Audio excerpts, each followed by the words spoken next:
de hacer un poquito de énfasis en este momento a este tipo de teorías. ¿Qué buscan? Ustedes ven que la situación del desarrollo del conocimiento, de la ciencia, en los últimos tiempos, en especial en el siglo XX, ha sido en una forma vertiginosa. Y también este adelanto de la ciencia ha conllevado a un desarrollo de la técnica y de la tecnología. Al haberse desarrollado la ciencia, la técnica y la tecnología, vemos que los procesos educativos también han tenido que tener algunos cambios o algunas innovaciones. Esto con la finalidad de poder seguir ofreciendo ese proceso de formación a los educandos. Las características de estas teorías de la posmodernidad hacen referencia a la interactividad. La interactividad que nos permite la tecnología. Ustedes conocen que a través de la Internet nosotros somos capaces de informarnos de los últimos avances logrados en la ciencia y así también los criterios, las reflexiones de los investigadores o de los estudiosos acerca de estos puntos de desarrollo científico. Y muchas veces somos capaces de encontrar en una forma más temprana o más rápida en la Internet la información antes que nos llegue a nosotros el texto o el libro en donde se esté tratando ese adelanto científico. Entonces, la educación o la teoría educativa en la posmodernidad es de carácter interactivo debido a la mediación que existe, que nos ofrece la tecnología entre el conocimiento y el educando.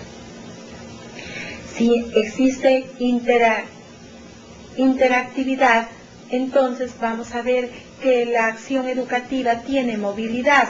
Eso significa que podemos acceder al conocimiento en cualquier ambiente. Y gracias a estas características de la teoría educativa, en este momento ustedes tienen la oportunidad de conocerme y a la vez de poderme escuchar los puntos de vista que estoy ofreciéndoles. También la otra característica de la teoría educativa de la posmodernidad es la convertibilidad o los procesos de la información. También tenemos la conectabilidad, que es la conexión de la información. En este mismo momento, ¿cuántos de ustedes como estudiantes o como compañeros de estudio estarán visualizando esta exposición y a la vez se pueden estar comunicando a través del correo electrónico sus puntos de vista y sus criterios? Otra de las características de las teorías educativas de la posmodernidad es la democratización de la información, es decir, que todos tenemos acceso a la información. Y por último, la mundialización de la información. Entonces, el conocimiento, por la ayuda de la tecnología, no tiene fronteras.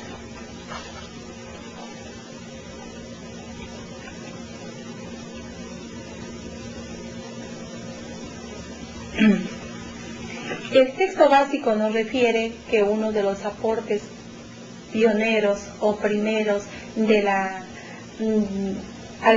la educación como teoría lo hace Rousseau. Este estudioso nos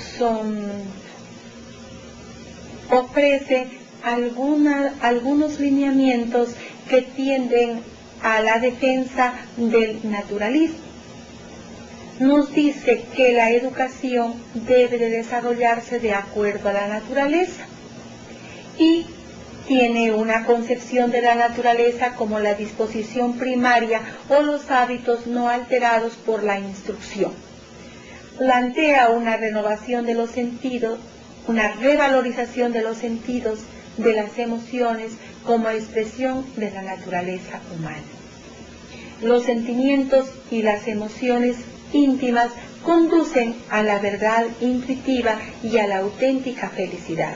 Como vemos, este aporte nos lleva a hacer énfasis en la intuición y en el naturalismo para los procesos de enseñanza-aprendizaje. Muchos de los contemporáneos de Rousseau nos afirman que los aportes de él tienen un enfoque sentimentalista. Él adopta la forma de una sensibilidad por los valores humanos y lo estético. Él define a la educación como lo que se trata de enseñar al discípulo por medio de su intervención personal a guiarse en el mundo y a resolver sus propios problemas y a subir su disciplina poniendo énfasis en sus mayores potencialidades. Luego nosotros encontramos los aportes de Pestalozzi. Pestalozzi nos dice que el problema de la educación es el desarrollo de las fuerzas interiores de la naturaleza humana, en donde se entremezclan los pensamientos, la religión y la moral. Él es un defensor de las facultades intelectuales, de la intuición, que constituyen el fundamento de la enseñanza. También nosotros lo tenemos a Froebel, quien es el que recomienda el método integral en la organización de los estudios, dando origen al desarrollo del concepto de educación integral. Fue el primero en construir una pedagogía científica que se fundamenta en la filosofía y en la psicología. Para Froebel, la educación es un proceso evolutivo natural de las disposiciones humanas e innatas.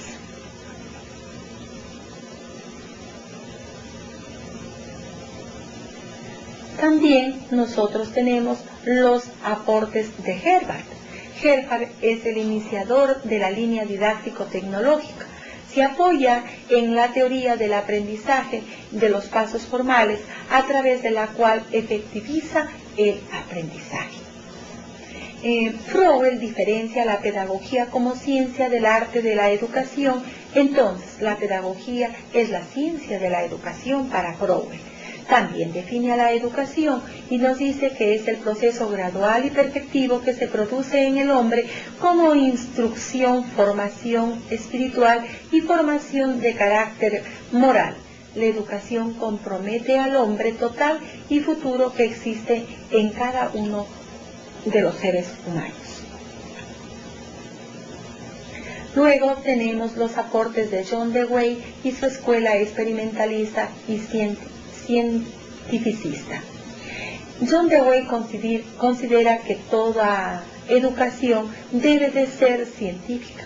Por ello, la escuela debe de convertirse en un verdadero laboratorio de carácter social. El objetivo de las escuelas experimentales era enseñar al niño a vivir en el mundo de la realidad. El desarrollo de las experiencias educativas bajo el principio de la educación por la acción.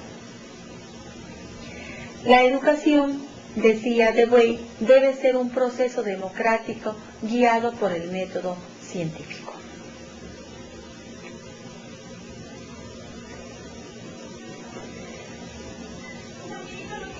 John Dewey nos decía que la escuela debe de ser un laboratorio en el cual las diferentes maneras de pensar se concreten y se sometan a prueba, y afirma que la escuela debe de estar situada en la vida.